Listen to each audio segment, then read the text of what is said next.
Itza is a short name. It's like a nickname. Actually, Chichen Itza is the commercial name. That's what I was gonna ask. Who gave it the name? Well, was Roman Piñachan, an archaeologist who Gave us that name? yes.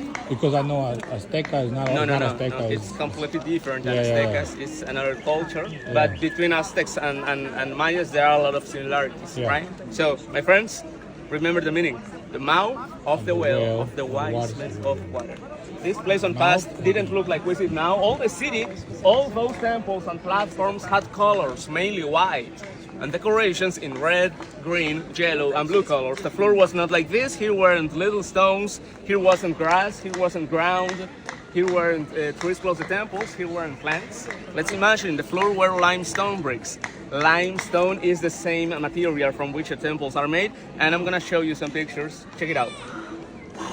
It is believed that the city was like this. But look at the colors, look at the floor. It's a digital recreation. According to the limestone remains on the ground, and according to the painting remains on the walls. But the question is, what happened here? Why this city looks different today? Well, in 16th century, Spanish invaders arrived here and they assassinated Mayan communities and destroyed cities and temples. For what?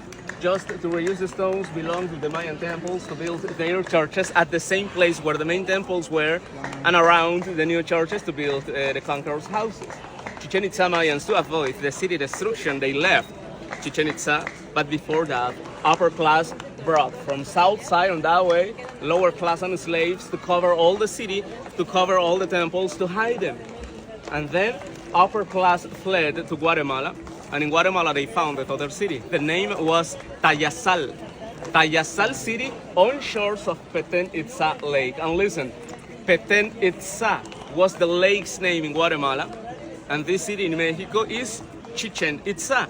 So what I mean is, Itza family, the wise men of water, was the same family that founded these cities, and then Chichen Itza was forgotten for almost 300 years. In the year 1841, two guys discovered Chichen Itza. John Lloyd Stevens, an archaeologist and lawyer from United States, and Frederick Catherwood, an architect from England. They discovered Chichen Itza, and when they discovered the city, they made lithographs, drawings. Now I'm gonna show you the main temple's drawing, but please look at the drawing details because it looks like a photograph, right? Stevens and Catherwood took this work to United States, France, and England. From then on, Chichen Itza began to be known around the world. From then, other archaeologists, explorers, adventurers came to this area to make other drawings, to take pictures, to discover other cities, and also a lot of people came here just to steal. Like Mr. Edward Thompson. In the year 1904, Mr. Edward Thompson bought Chichen Itza for 300 Mexican pesos. What? Like 17 or 18 US dollars. Yeah, and for 7 years, I'm gonna show you the picture. Take a look. For 7 years, Mr. Edward Thompson removed from the sacred cenote in Chichen Itza over than 30,000 Mayan pieces. Wow. Like human skeletons, well, you know, human remains, jade and shell mask, clay and ceramic pots, and a lot of gold, copper, jade, and obsidian stone pieces. Mr. Thompson takes all those Mayan pieces out of Mexico and then he sells Chichen Itza for 40 US dollars. To the Yucatan state governor was Mr. Miguel Barbachano, and my friends, to this day, Barbachano family still owns Chichen Itza. Right now, we are in a private property. That's not part of culture, it's a part of history, yes. But it's important that we know. And that's the reason why you have to pay for 2 tickets to get in. One of them is for the government, the federal tax. And the other ticket, the expensive one, is for the owners. Yes. The expensive one. Yes. And actually part of the family lives in New York. A part of the family's where? Lives in New York City. Yes. And they're Mexican though. Yes, are Mexicans, but are not Mayans. Yes. They're not Mayans, but they're Mexican. Yes. But well, it's a Wow. shame. But It is a shame. you know, you are in Mexico, you can do that, and even more than that. So now let's talk about culture. So Chichen Itza is one of the new 7 wonders in the world, right? As you can see, there are several temples and platforms. But it's important that we know, my friends, not whole the city is a wonder. Not whole Chichen Itza is a wonder. Only one temple. This one. is Kukulkan's temple, or the castle. But Kukulkan, in Mayan language, means the feathers snake. The word Kukul means feathers, and Kan means snake. But the question is, why? Why is it a wonder? Does any knows why is it a wonder? Do you know, my friends, why is it a wonder? They used to sacrifice people up there, right? Well, according to the official version, the human sacrifices were made on the other temple. Oh, the other temple over there? Yes. We're going to see that over there. Yes. I'm going to show you the right place Okay. where the Mayans Okay. were made decapitations. You know, so Good thing I'm Mexican. I'm straight.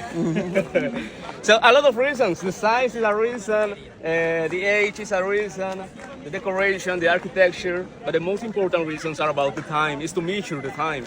In the whole world, our current calendar is the Gregorian calendar, right? In average, my friends, how many days the Gregorian calendar has? How many days in a year? In average, 365. That stairway has 91 steps. 91. My friends, 91 is a quarter of a year. The temple has 4 facades. Originally, the temple had 4 stairways. We have to multiply the steps. 91 steps times 4 are 364. Plus upper temple, 265. So the first reason is Kukulkan's temple is a 3-dimensional solar calendar. That's a reason. But also, twice a year, an astronomical event occurs there on equinoxes, spring and autumn and fall equinoxes. What happens on those days? Look at the temple. Kukulkan's temple has 9 levels, 9 platforms. Can you see the platforms? Are 9. One each of them represents a level, listen to me, to the underworld. And this underworld is not hell, it's a different concept. For Mayas, when people dies, people can't go there to the heaven. Because the heaven is the God's place. For Mayas, the heaven was a place only for their gods. By the way, to say the Mayan God's place, in Mayan language, we have to say Oxlajuntikuh. Oxlajuntikuh. Very good. Oxlajuntikuh is the heaven.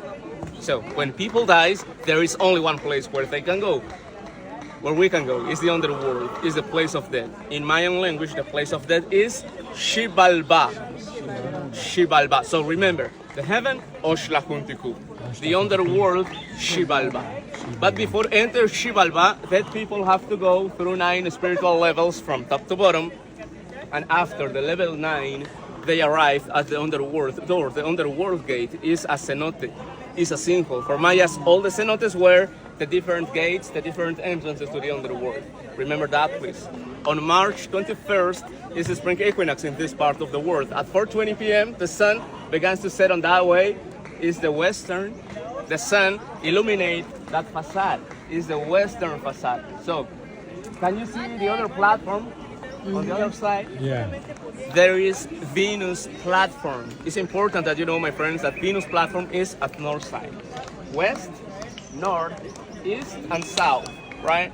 If we walk around the main temple, we're gonna see in front Venus platform, the main Kukulkan's stairway, where the head snakes are on the bottom.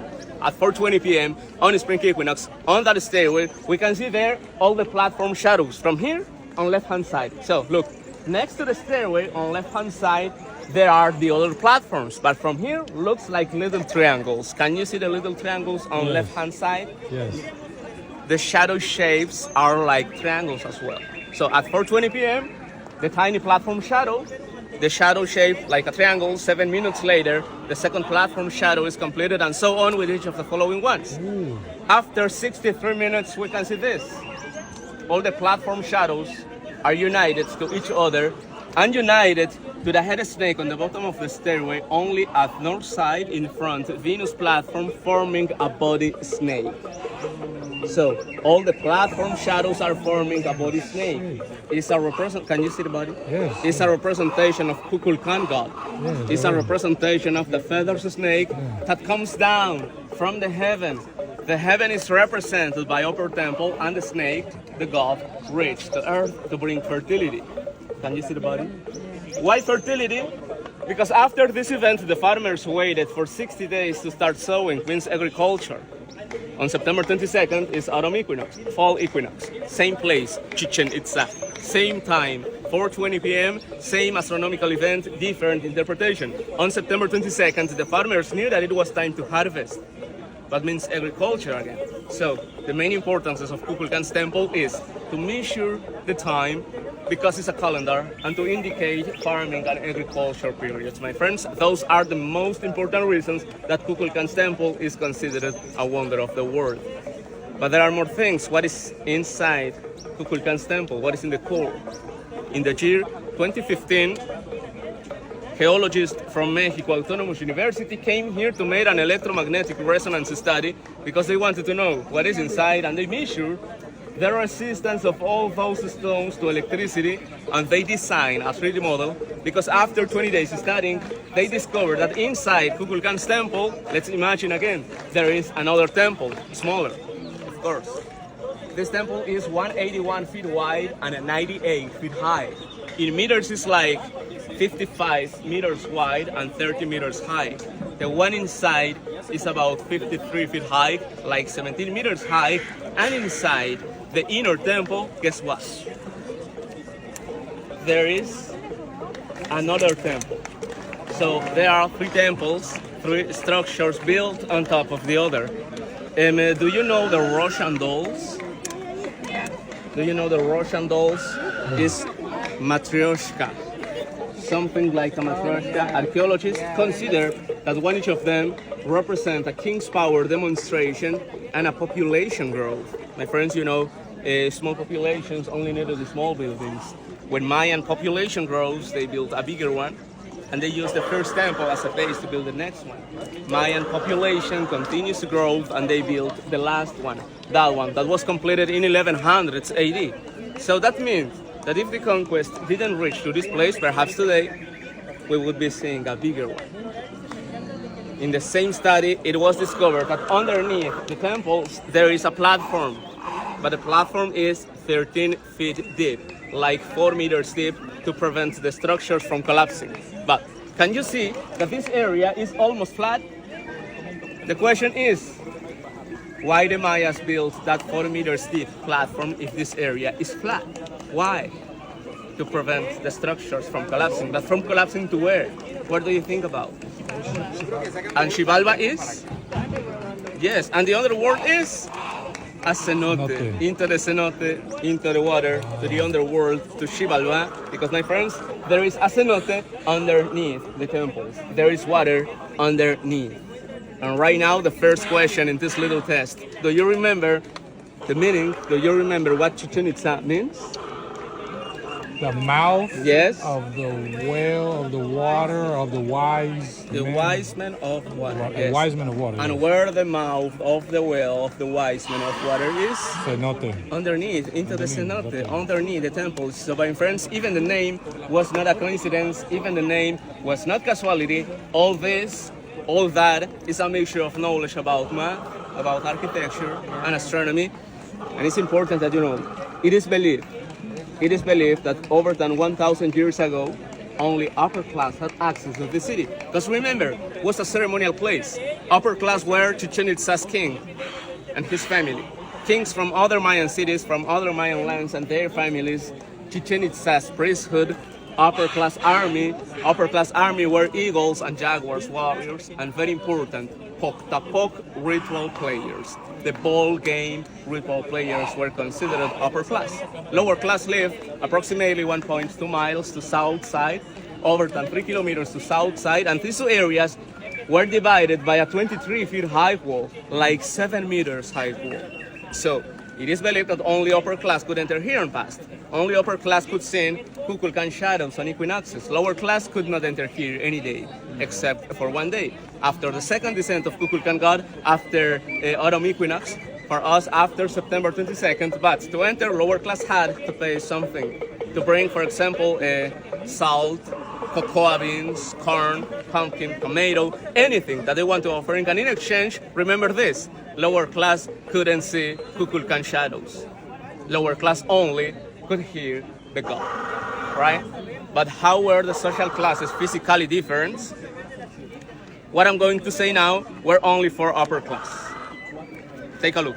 For all upper class babies, the Mayans put 2 wooden boards on their heads to exert a little pressure to modify the skull, to deform the head.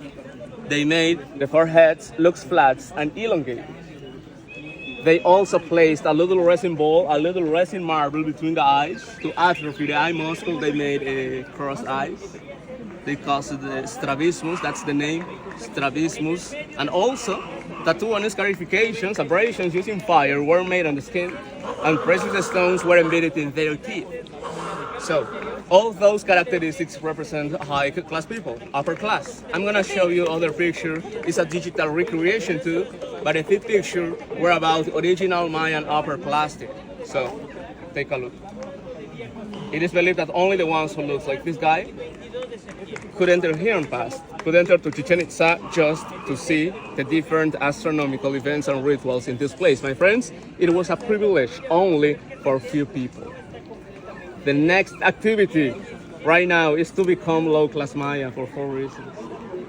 Reason number 1, we can't see Kukulkan shadows. Today is not an equinox, we can't. The reason number 2 is because we can only hear the god like lower class and past. The reason number 3 is because you have already paid your taxes. Nobody brings salt or cocoa beans, but you have already paid for tickets to get in. And the reason number 4 is this. I am sure that no one wants to look like high-class people. I know, I'm not. What we're gonna do right now, we're gonna clap to hear the god, but not here. We have to clap right there in front of the stairways. But my friends, let me try to clap here by myself because the sounding effect is different from here than there. Just pay attention up there. That right after my clap, the same clap sound will happen up there. It's like an echo, but actually is an acoustic reverb. Pay attention up there. Someone is clapping right there in front of the temple. So pay attention up there.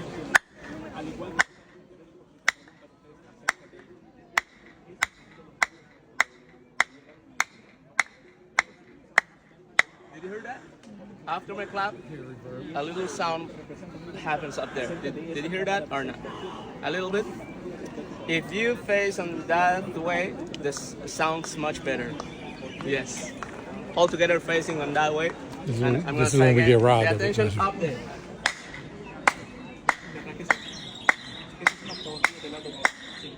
Yeah. Did you hear that? So now, we're gonna clap all together, right there in front of the You clap there. The sounding effect is not like this, because when you clap there, this clap sound will be modified like a bird sound. So now, guys, let's go there to hear the god. Vámonos.